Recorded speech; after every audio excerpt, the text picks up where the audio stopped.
Hello and welcome to this latest edition of the CryptoAM Daily catch-up over virtual coffee, where we get together and listen and learn from each other, see what's going on in the world around COVID-19, government regulations, any changes that are going on. So basically that we can learn from each other and see what might be coming next. Join us. Good. Yeah, good, mate. Thank you. Good. Hey, nice microphone. Nice t-shirt. Looks like the front end of a. Oh yeah, looks like the front end of a Dalek. Hopefully it doesn't exterminate me because it's pointing right at me. Yeah. Okay. Yeah. Yeah. So your background, is that like mine? Is that one you made? No, it's real. Oh, is it? It's sitting in my garden, mate. Oh, I should have kept quiet about mine then. Yeah, I just sort of got water noises in the background because actually the plants need a drink. That's great. Yeah. It's also to aid Gary's seasickness, so I've got the water effect and I sort of showed in the garden earlier, so it was all sort of. Wow. So where are you? Well, this isn't good. No, whereabouts are you? Okay. I'm in Bromley, South East Kent. Yeah. Okay. Well, I'm South East London. Sorry. You're about 5 miles as a crow flies, I think. Not even. Where are you? The other dogs. Near Greenwich, to the other side of the river, Canary Wharf. Of course. Oh, fine. Very good. Mm-hmm. Spent quite a lot of time there because we were cleaning some buildings up there. Integrity cleaning. We do construction cleaning, so we were just doing. What, inside or outside? The inside. So there was 7 brand new towers by Gallard Homes. Yeah, my company was cleaning those. Right. No, I just sort of thought you were going to be you're with Shadlock, who do all the abseiling down the sides of the buildings. That's quite a good business, but it's we would outsource that normally. Yeah. And what is it you do? Well, I own integrity cleaning, and we do construction cleaning, and also just virus control cleaning now. Okay. Right. So the deep clean. Deep clean, but yeah, this is actually a daily clean, so it's like 1 hour a day. Yeah. And is this are you sort of here through the COVID-19 channel I set up, or is it for other reasons? Yes, that's how I found you. Yeah.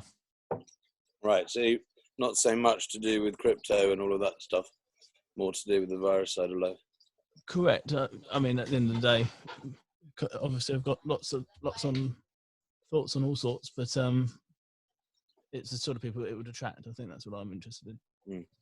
I think that's the thing. There's definitely a group of people, personalities, personas, or whatever, who we all kind of gravitate together. I always find it fascinating how it is that if I get involved in other groups that have got, say, nothing to do with crypto, I'll still then end up bumping into people that I know in some way, which is always kind of like, how come you're interested in this? Well, I'm interested in this, and so on. So I think the as a sidebar to that, what I find very interesting is that I mean it's more of a. I thought it used to be just the confines of crypto, but it's absolutely not. I mean, everyone becomes an expert overnight, and if in the old days you weren't an ICO advisor or STO advisor, you're now a COVID specialist, which I find quite amusing. Yeah, it's, well, with 24/7 news of listening to experts, LBC, the internet, WhatsApp, LinkedIn, I think people feel like they get enough information to hold their own, but obviously not experts. But yeah, the trouble is, where do you draw the line between what's actually fact and what's just hearsay? Yeah, I mean, there's always going to be. I think since we're talking about that sort of area of topic, I've seen some very interesting stuff that relates to the origins, and I mean the ones that seem to have the most likely kind of, if there is I'm not going conspiracy here, I'm just going the things that seem to be the most likely is that, rightly or wrongly, I think it probably was the result of some sort of experimentation in some lab somewhere in Wuhan, well, the virology lab in coffee. Yeah, the Wuhan connection to the virology clinic and the bat lady, I think, is becoming pretty clear. And I think that whether or not it was released deliberately, which I think is going a bit too far. Well, it's almost it's not going too far, but it's going too far to say you know. Yeah, no, I mean, no question about it. But I mean, Because, I think I actually put something out there, which it's. I sort of make the comparison to the Deep Horizon disaster in the Gulf of Mexico. I mean, BP didn't deliberately, blow up its own rig and cut corners and infect the whole. Sorry about the background noise. Got somebody doing some work. Worse for you than us. I mean, so BP were held to account, and rightly, you pay the bill. So China. So with the fact whether they did it deliberately or not, it was emanating. It is absolutely emanated from Wuhan, and it absolutely was covered up for way too long. The holding the rest of the world at a disadvantage, and now they are, getting their engines running again, and gonna, I mean, prices. I've heard some prices going up by 5 times. Like 25 cents to now 2.50. Well, actually, that's 10 times, isn't it? So I mean, it's. Yeah. They should not be profiteering from it, and they certainly should not. I mean, and something else came up which was more of a musing, but semi-serious as well, which was the Daily Telegraph in Australia received a smackdown from the Chinese, proxy, people, whatever, moaning about their coverage, and they just did a slightly humorous but actually serious rebuttal of every point by point by point. I think just.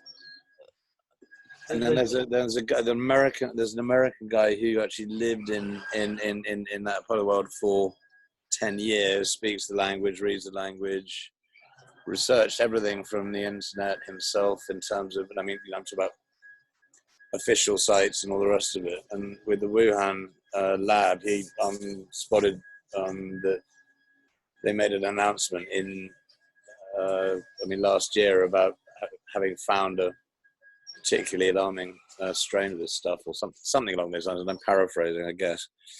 But and they were advertising for jobs, and then one of the people who was working there, and the supposition that might be patient zero, she's been eviscerated from the website. It was a woman. And then another job was posted. Almost, it's like we need some help with this sort of stuff, or whatever. James, was that the one where there was the YouTube video has been produced on that, where the guy is saying, I've tracked down patient zero. I watched that video. It's funny because Thomas was asking for comments on what people thought about it. Yeah, and it's actually a really good example on how it is that people link unrelated things. But they link them in a way that they appear to be related, and if they say it in a compelling enough way, you kind of don't question it and you assume it's right. Because I watched that, and this whole thing of, they were recruiting for this kind of candidate, blah blah blah blah, and there was a massive leap of, and that meant that. I mean, Gary, listen. I was not endorsing, nor was I saying that it was, but it was interesting in the way that it was presented. I mean, another one who's in our group, who I invited in because I've known him quite some time, is Alex Lightman, who, he does have a brain. I mean, I met him when he was doing ICO stuff. I mean, I think he seems to remember he was called the Token Factory or something. It was something ages ago. I mean, it was very early doors, and so whether or not he's one of those guys who potentially could be applying his intellect to whatever is new and ready. Yep. It's quite interesting. Is that Fernando? Is that who I Yeah, think it is? Fernando is joining us via audio. Yeah. Always adds to the entertainment. Good afternoon, Fernando. Wins the best name, I think. Hey, Jamie, enjoying the sun Hello, as well. Trouble. Getting vitamin D, I guess. Yeah, and cancer at the same time. It's great. Of course. And The a bit- rest of the- It's not coronavirus. That's fine. No, it's fine. That's next door. Don't worry. Yeah. No. Well, I suppose in a way, if you smoke, does that potentially kill off the virus? Well, No, I it's think not worse. smoking probably doesn't help. Worse. You recover if you need to recover from it. Yeah, that's not so From the good. reports, from the Nor- report I saw, it's actually worse for the people who smoke. Yeah. But No. so's not doing exercise and everything else. No, I mean, and actually on that subject, having smoked all my life, I can tell you that when I give up, I get ill. So it's probably a really bad time to give up properly. But I will be, because I'm doing my boxing training soon. So. Maybe it's a bit like who's the guy who lives over not far from me? The guy originally ate an actual bat on stage. Ozzy Osbourne. Ozzy Osbourne, yeah. I think there was a story that he went to the doctor at one point and they tested his blood and they found all sorts of stuff in it. And the doctor's verdict was, I don't know what it is you're taking. I don't know what life you're living, but whatever you do, don't stop because it's keeping you alive now. I think he famously snorted a line of ants, didn't he? Hey, and I see Eric's brought his own cup of coffee with him today. That's good, Eric. Welcome aboard. How are you guys? Good to see you all. Romantically. It certainly is. Hello, darling. How are you? Hello, Sir James. Yes, I'm well, and you're good. You look brilliant. You look amazing. You can't even see me actually squinting into the lens. Well, I know. I'm blind and I've got sunlight on the screen. Hello. Hello. How are you? You look almost as though you were neighbours. Well, we are. I'm in his garden. I'm joking. Digital separation zone. Yeah, I'm watering How's mine. it going, Eric? Pretty good. Yeah, I can't complain. Yeah, it's doing all We right. need to catch up again, yeah? When was it, 2 weeks ago, 3? So let's do it again, yeah? Yeah, why not? Yeah. Just- So, How what much the- availability of time in between R&D tax credit claims and lots of documentation. Yeah.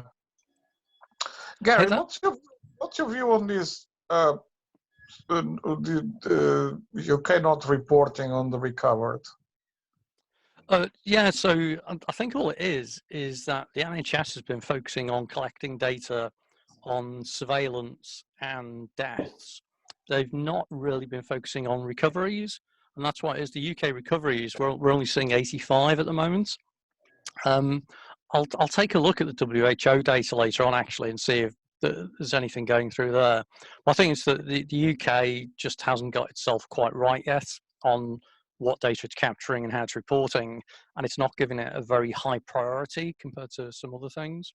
Because yeah, it seems weird that there's only 85 recovered in the whole of the UK over 3 months now. I think the first case in the UK was January the 31st. Well, what is an absolute joke is the reporting that's come out of China over there. How many, I think they have superhuman health that they can recover like that.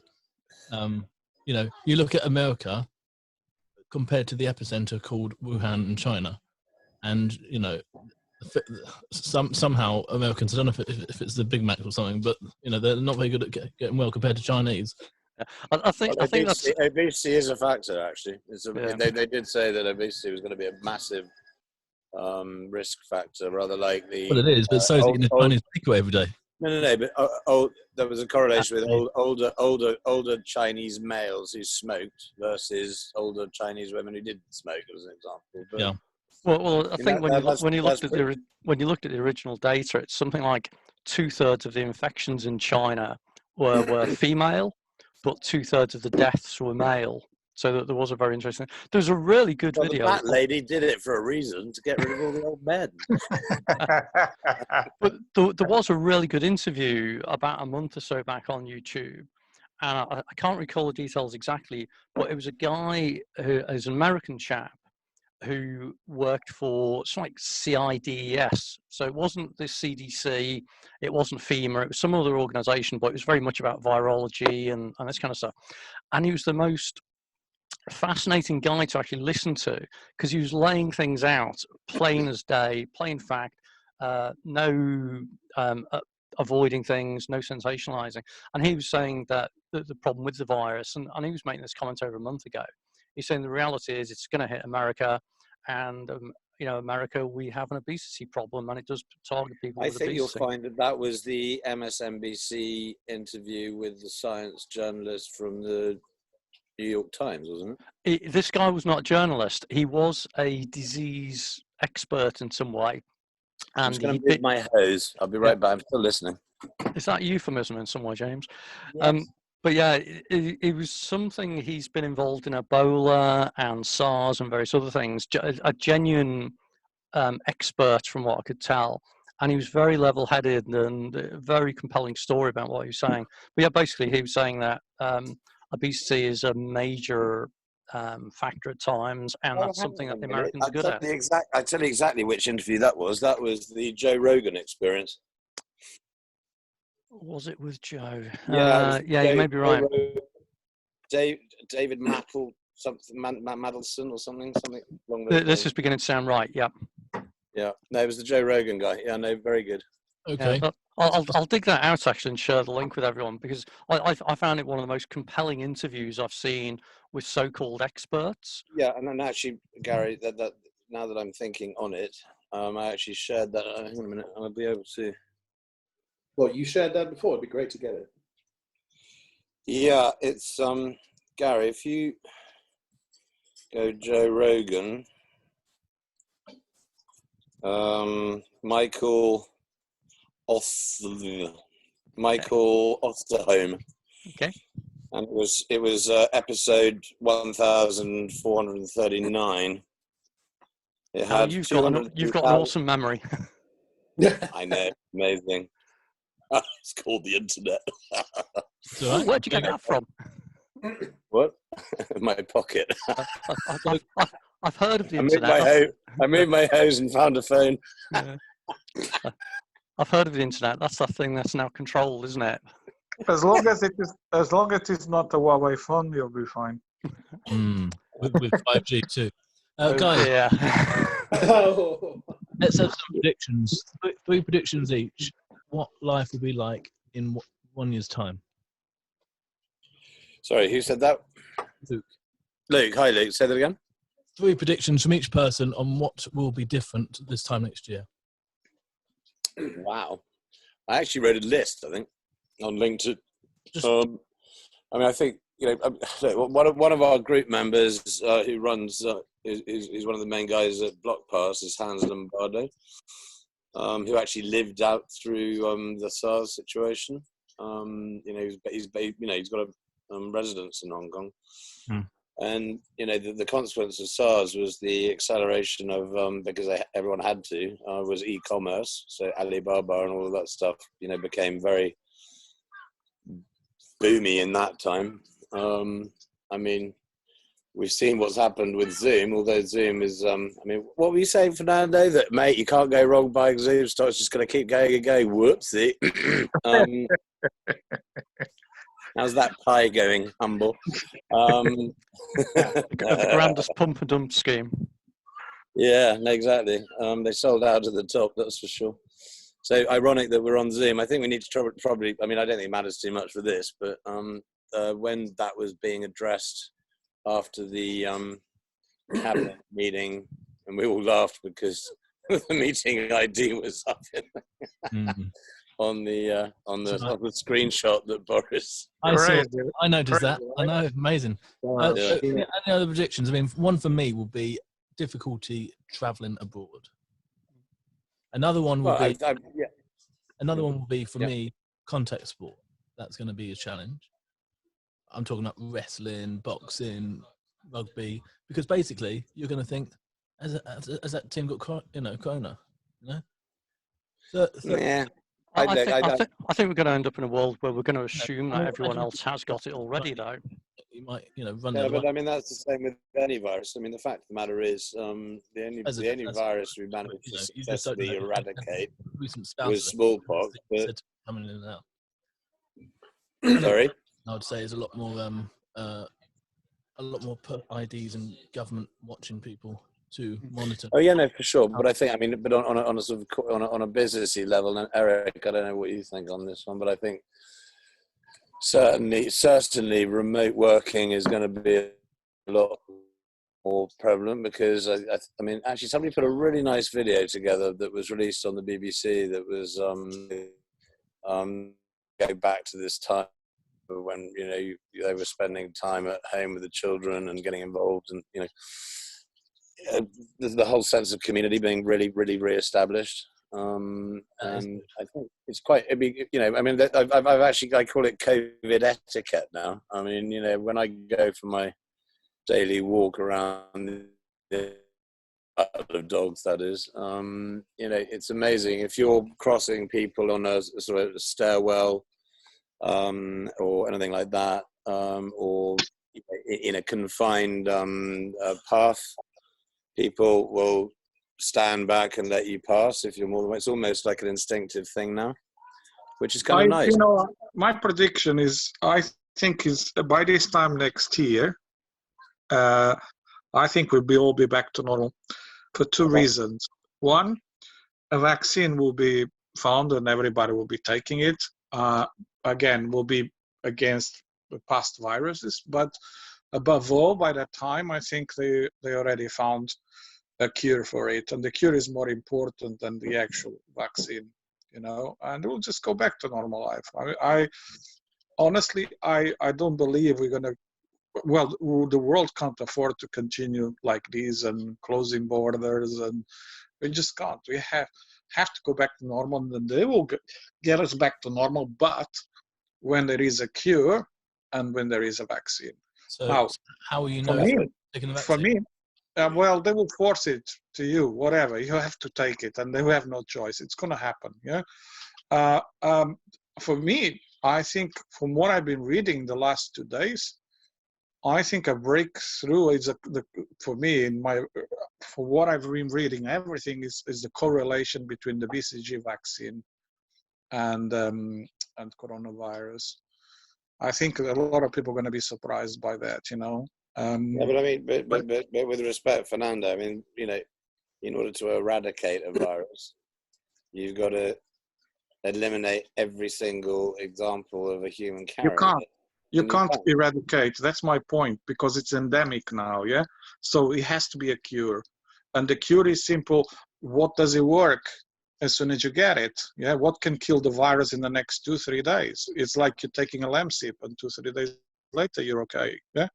That's what's going to happen. I mean, we haven't got that for the flu vaccine. We've got to come up with new ones the whole time. I think that's I think that's a bit wishful thinking, I have to say. Imagine what it's going to do to older people and people with challenges. Well, that might be the two things about it. That first of all, what this virus appears to be doing is it's just killing off, the majority of the time, it's killing off people who are going to die of something anyway. It's just killing them off a bit sooner. It's kind of like thinning out the herd a bit. I mean, old people die of flu these days. Lots of them every season. So it's the same thing, James. Yeah, it's just it's a way to get people through it quicker. And that's what I was going to say. If you take a look at the the flu program each year in the UK, they vaccinate against the 4 major strains each year. Which means there's still other strains. So it might well be that next year they just vaccinate against the 5 major strains, of which COVID-19 is one of them. So, folks, just conscious we're about to run out of time. So going back to Luke's points, be really interesting just to very quickly, not 2 things, one thing that you think will be the same next year and one thing that you think will be different. So who'd like to go first? Yeah, I'll go first. No, yeah, thank you, James. It's Eric. Oh, no. Oh, okay, you two. No, you go. Fine, I'll get at the end. Yeah, I think you wrap it up. It's your chat. So I think that we will get back to a lot of the freedoms that we previously took for granted: the freedom to travel, the freedom to do business, the freedom to gather. but it will be at a price, and the price will be a pretty high liberty and data and identity price. And that's an interesting thing for us to all contemplate. The question I'd like to ask, if I can, of you, Gary, because that's partly why I joined again, because you know I love this. I asked Gary back in February his best guess of what will happen, and your answer, if you don't mind me repeating it then, okay, was over the next couple of years, my best guess will be that we'll see around 50% of UK population being affected. So say 35 million, out of which about 3% will die. Okay, so before it's properly cured. So up to 500,000 deaths a year. So the question for you, Gary, is any change on that prediction based on the data you've been tracking? Yes, so I'm becoming increasingly confident in those numbers. I think I shared something in the COVID-19 WhatsApp group earlier about the current fatality rate as calculated by the World Health Organization has just gone up to 5.7% and rising a little bit a day, so it's still going up. So I think I've held for a while that the eventual fatality rate for those who suffer from something sufficiently enough to report it will be about 5%. So that sounds about bang on for where I suggested, I think you mentioned 3%. So yeah, 5%, half the population. UK. Yeah. Well, 5%. That's a lot more than 3%. What's the Yeah, you at the time you thought about 50% of the UK population being affected, say 35 million, of which those 3%, out of that, about 3% will probably die. So, yeah, fatality around 1 million before it's properly cured. Was your yeah. And I just wondered the input in the data that you had since then, and we've all had since then. I know you, Fernando, love your data, so that's why I'm quite pleased to see you both on here. Any reflection that might have changed that? You're saying probably not. I mean, I've been looking at what Imperial have been putting out and what Oxford have been putting out, and basically they just seem to be having a semantic war with each other about who can come up with the most advanced model that's wrong. Whereas, you know, I do wish people would just pay me for my spreadsheet, which can predict things wrongly far faster than any of their models can. Yeah, I'm sure. Yeah. In which case, Gary, I'd just double it. Yeah. Sounds like a Liberal Democrat manifesto, maybe. That's it. So yeah, Eric. It's actually the way the NHS used to do their budgeting. Government. Yeah. Until they had their debts wiped out the other day. Yeah, this is it. So, but the other thing as well is that we're nowhere near getting accurate numbers being reported yet. It's just been acknowledged now that in Scotland, they've realised that they were misreporting some of the numbers, and that's where Scotland's equivalent of the Office of National Statistics is now producing data on any death whereby COVID-19 was mentioned on the death certificates. So that's the same as what the UK ONS is doing.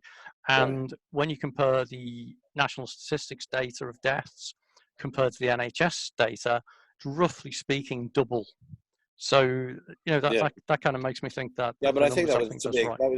Like, the NHS data was always caveated, Gary. I mean, it was always, you know, deaths within the NHS. So it didn't include care homes, it didn't include community death and all the rest of it. So, I mean, yeah, but there's always going to be a time lag between that and that, isn't there? So, I mean, the call is going to finish in 2 minutes.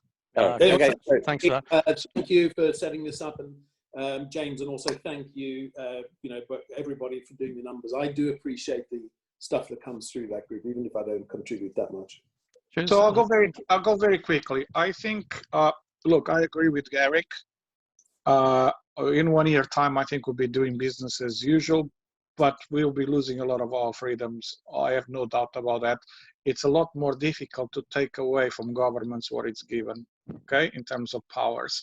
And I have a feeling that those powers are going to be continually renewed, you know, for the next 6 months, and then you'll go again another 6 months, you know, and then after 2 years, which is pretty much what is in law, I don't know what's going to happen, honestly, but I don't think, I think we're going to lose a lot of our liberties. That's what I think. Well, my prediction is that, sorry, Luke, did you want to go? Sorry.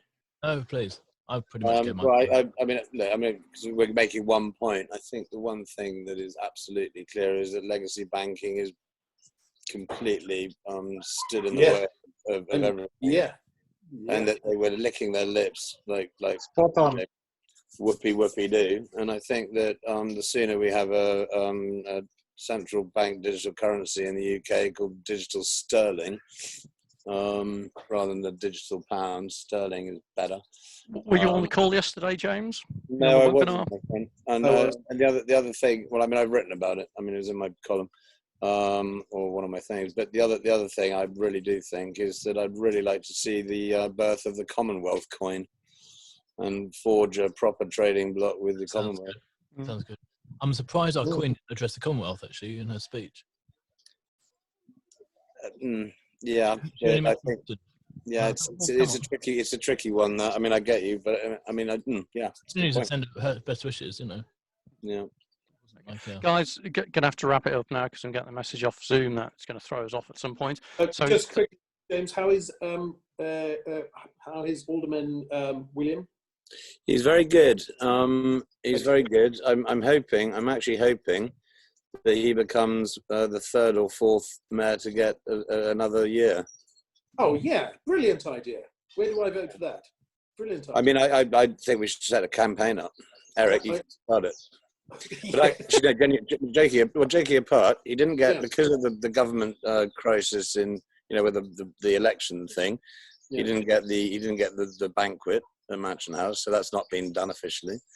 This whole thing has completely interrupted everything, the whole schedule. What? A second term is a brilliant idea. I might just drop a right. I think Dick Whittington was one who did back to back. Oh, so there's a precedent. Yeah, there is a precedent, and there was, because I've asked the question, and then there was one 140 years ago as well. Okay, guys, gonna have to close it off now. Thanks all for your contribution. Nice to see you all. Good to see that you're all keeping well and that you're drinking your coffee still. I'm going to edit this down a little bit and we'll post it out so others can see what they missed, and hopefully see some of you again sometime. So, as I always close off these days, remember, now wash your hands. Bye, guys. Stay safe, guys. Stay safe. Bye. Namaste. Namaste.